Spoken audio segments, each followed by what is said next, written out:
Thailand की राजधानी Bangkok की वो बिल्डिंग के बाहर हम खड़े हैं। TV9 भारतवर्ष वहां पर पहुंचा है जहां राहत और बचाव कार्य जारी है और कितनी बड़ी बड़ी मशीनें, कितनी बड़ी बड़ी क्रेन्स को इस वक्त मलबे वाली जगह लाया जा रहा है, क्योंकि जो मलबा है उसको हटाना आसान नहीं है।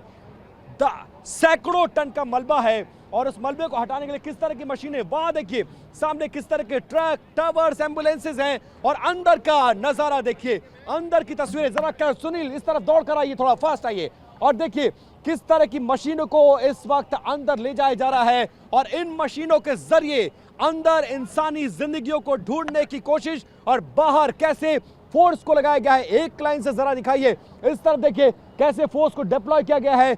एक मशीन नहीं, दो मशीन नहीं, तीन मशीनें। पहली मशीन की तस्वीर ये देखिए, पहली मशीन की तस्वीर यहां देखिए, दूसरी मशीन आपको यहां नजर आएगी और तीसरी मशीन इस वक्त यहां आ रही है। और सेना हमें हटा रही है क्योंकि हम बाधा नहीं बनना चाहते, क्योंकि इंसानी जिंदगियों को बचाना। और अंदर की तस्वीर देख लीजिए, अंदर फायर ब्रिगेड की गाड़ी आपको नजर आएगी, जेसीबी मशीन्स नजर आएंगी, बड़ी बड़ी क्रेन नजर आएगी। थोड़ा सा आगे हट के बनाइए और ये देखिए इमरजेंसी सर्विसेज के लिए वो क्रेन्स हैं जो इस तरह के मौकों के लिए इस्तेमाल की जाती हैं। मलबा कितना बड़ा है, मलबा कितना ज्यादा है, अभी भी लगभग 5 फ्लोर ऊपर का मलबा है। और अंदर देखिए एक्सपर्ट्स की टीम स्निफर डॉग्स के जरिए इंसानी जिंदगियों को ढूंढने की कोशिश कर रहे हैं और पूरे साजो सामान के साथ मलबे को हटाने की कोशिश जारी है। लेकिन इतनी बड़ी बड़ी मशीन्स भी नाकाफी हो रही हैं। इस मशीन को अंदर ले जाया गया था लेकिन अब इस मशीन को बाहर ले जाया गया है।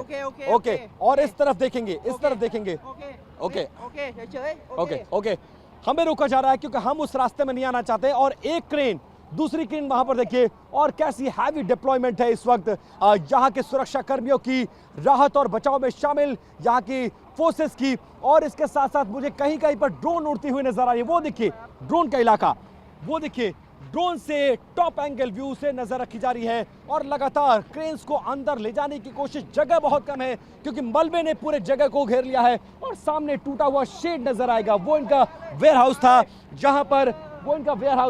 जहां पर सारा साजो सामान रखा गया था। और इस तरह के इक्विपमेंट्स के जरिए, इस तरह के बड़ी बड़ी मशीनों के जरिए मलबे से इंसानी जिंदगियों को ढूंढने की कोशिश। एक मशीन को बाहर कर दिया गया है और अब दूसरी मशीन को अंदर किया जाएगा।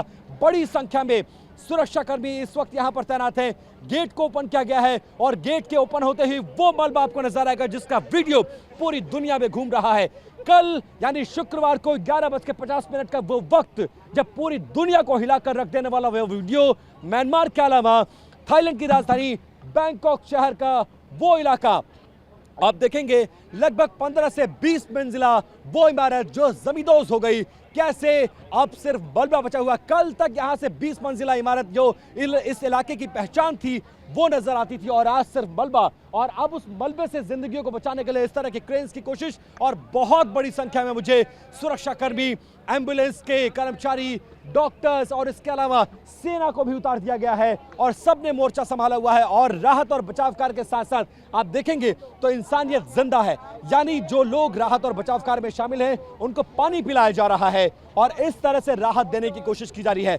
बहुत बड़ा संकट न सिर्फ म्यांमार पे बल्कि थाईलैंड की राजधानी बैंकॉक पर। और ये अंदाजा लगाया जा रहा है कि आफ्टर शॉक्स में अगर दोबारा इस तीव्रता का भूकंप आया, फर्ज करिए अगर 7.7 का दोबारा से भूकंप आ जाता है तो क्या होगा इस शहर का। गनीमत रही कि वो इमारत गिरी जो निर्माणाधीन थी, जिसमें सिर्फ मजदूर थे और अब तक 8 से 9 लाशें बरामद हो चुकी हैं। लेकिन अंदाजा यह है कि फिनिशिंग की काम में जुटे हुए सैकड़ों मजदूर ऐसे हैं जो अंदर दबे पड़े हैं, जिनके बचने की संभावना इस मलबे को देखकर मुझे तो बिल्कुल नजर नहीं आती है। लेकिन उसके बावजूद इन मशीनों के जरिए उन इंसानी जिंदगियों को ढूंढने की कोशिश, बचाने की कोशिश का क्रम जारी है और अंदाजा लगाया जा रहा है। और सिर्फ लोग भगवान को इस बात का धन्यवाद दे रहे हैं कि अगर ये रेसिडेंशियल अपार्टमेंट लोगों के बसावट वाली होती तो कितनी बड़ी त्रासदी आज थाईलैंड की राजधानी बैंकॉक के लिए होती। और फिलहाल राहत और बचाव कार्य